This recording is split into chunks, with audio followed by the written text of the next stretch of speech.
ఇప్పుడు నేను చెప్పే బిజినెస్ ఐడియా మీరు తెలుసుకోవాలంటే వీడియోని లైక్ చేసి ఛానల్ని సబ్స్క్రైబ్ చేసుకోండి. ఎందుకంటే మీలాంటి ఇంకొంతమంది బిజినెస్ ఐడియాస్ గురించి తెలుసుకోవడానికి వెతికే వాళ్ళకి ఈ వీడియో రికమెండ్ అయ్యి వాళ్ళు కూడా ఎంతో కొంత నేర్చుకోవడానికి ఉంటుంది. అందుకని వీడియోని లైక్ చేసి ఛానల్ని సబ్స్క్రైబ్ చేసుకోండి. ఇక వీడియోలోకి వెళ్ళిపోతే సిటీలో హాస్టల్ బిజినెస్ చేయండి.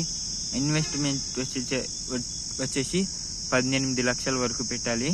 ఒక హాస్టల్లో 40 మంది స్టూడెంట్స్ ఉంటారు. ఒక స్టూడెంట్కి 5,000 ఛార్జ్ చేయాలి నెలకి. అయితే 40 మంది స్టూడెంట్స్కి 5,000 అంటే 2 లక్షలు అవుతుంది 40 స్టూడెంట్స్కి. దీంట్లో నుంచి కరెంట్, ఫుడ్ వీటన్నిటికీ 50,000 తీసేసిన 1,50,000 అవుతుంది ఒక నెలకి.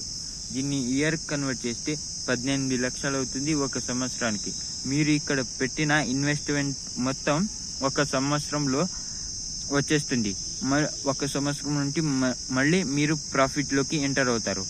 ఈ బిజినెస్ ఐడియా మీకు నచ్చినట్లయితే వీడియోని లైక్ చేసి ఛానల్ని సబ్స్క్రైబ్ చేసుకోండి. అండ్ టాప్ 10 మోస్ట్ గ్రోత్ ఉన్న బిజినెస్ ఐడియాస్ గురించి ఒక వీడియో చేశాను. ఆ వీడియో ఎండ్ కార్డ్స్లో, ఐ కార్డ్స్లో అండ్ నా ఛానల్ ఉంటుంది. ఒకసారి వెళ్ళి చూడండి, మీకు ఒక ఐడియా వస్తుంది.